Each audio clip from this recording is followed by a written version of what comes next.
I wanna ask a follow-up question to that. I have been lucky enough to ever only work in Black newsrooms, be it the NMPA, Black Press USA, the Atlanta Voice, and work for Black companies, Fanbase for Isaac. I've worked for Isaac since 2019, right?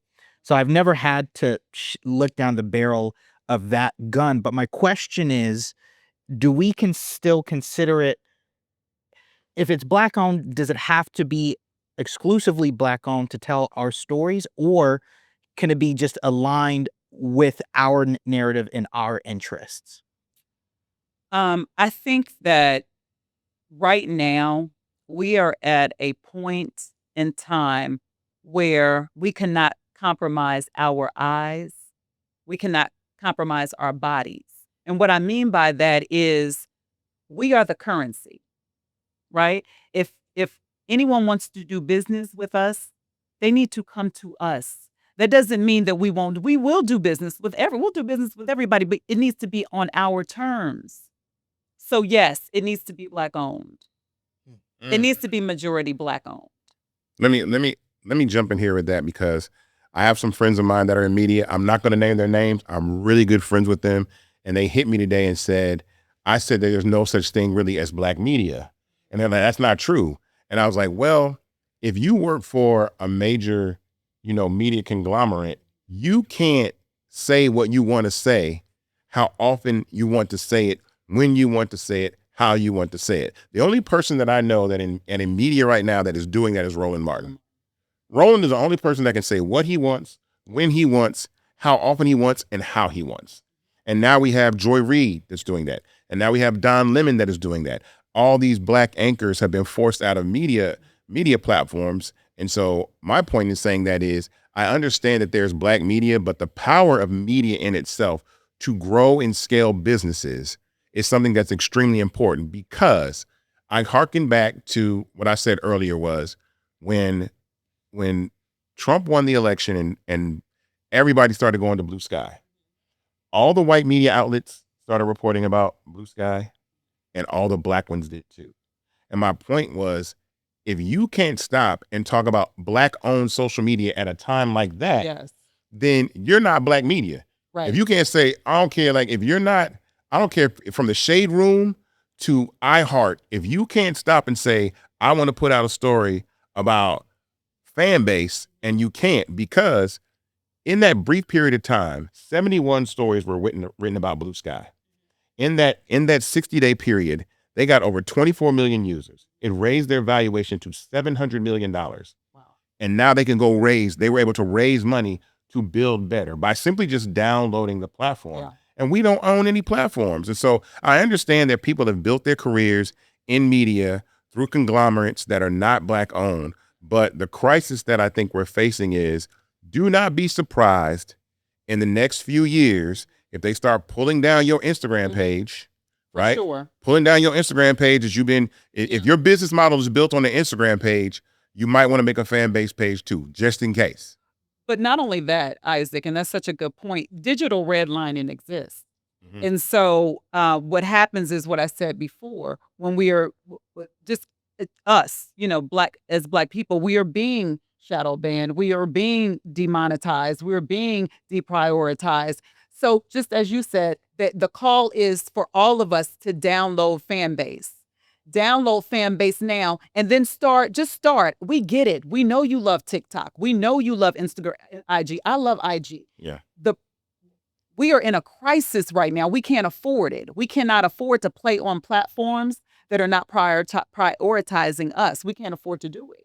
I think that's I appreciate that, because that conversation right there leads to the importance of the power of Black culture, because Black culture moves the needle regardless.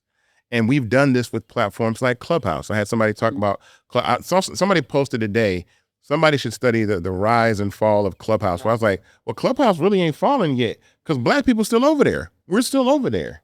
And we're over there to the point that when we first got over there, we got them to 1 million users in about 4 months. They were able to raise $100 million at $1 billion valuation.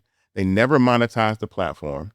They never prioritized the Black community over there. And it's 2025, and the creators over there still don't have monetization or any opportunity to scale and grow over there, and we're still over there. And I think that we look at social media as a toy, and I agree with that. Social media was fun.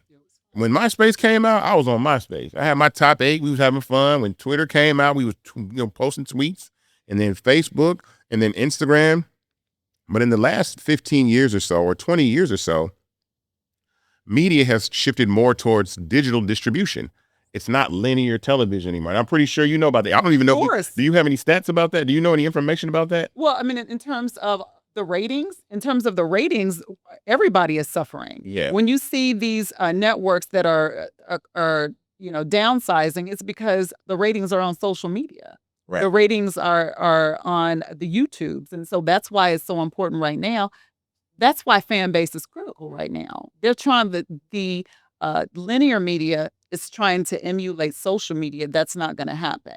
Right. So the power is what you said. This power is in social media. Social media is the number one media. Social media is media. Right. Nobody is going, if you tell me, okay, well, this show is the news program comes on at, 9 p.m. So I'm going to go sit in front of my television at 9 p.m. I'm not doing it. And neither are you. And neither are you. You're going to go to social media and you're going to find out whatever you need to know. And you're going to go to the next story. Yeah, short form media is the most watched medium in the world, far eclipsing anything else.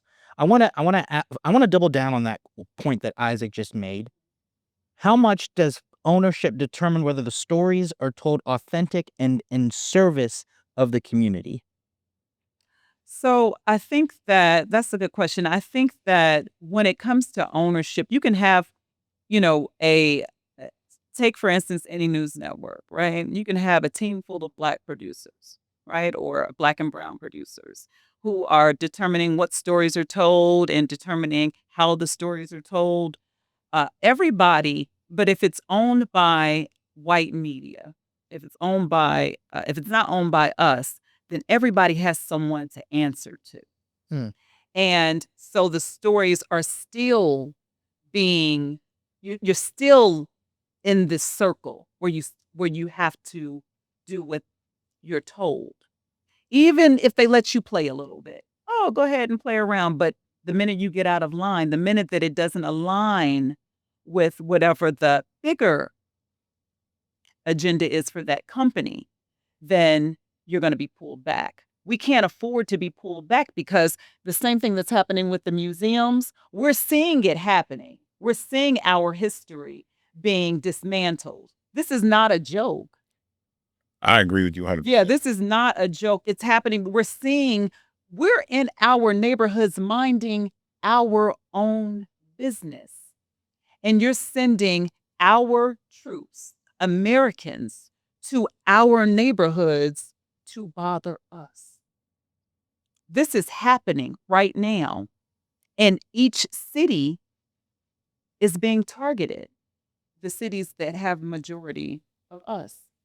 Let me add to that too. And how are these stories being told and how are these stories being captured? They're not being captured by mainstream media. They're actually being captured by the community. It's being captured by the community. If you notice, when it comes to police brutality, when it comes to health care, when it comes to particularly police brutality, you'll notice that not much of that is being shown on mainstream mainstream media anymore. Yeah. Whereas before in 2020, that's all we saw was police brutality, police brutality. Do you think it's not happening? Right. It's still happening. We're moving past it. I'm watching us. I watch us. I'm looking, hey, we got to put this on. It's not a priority for the network right now.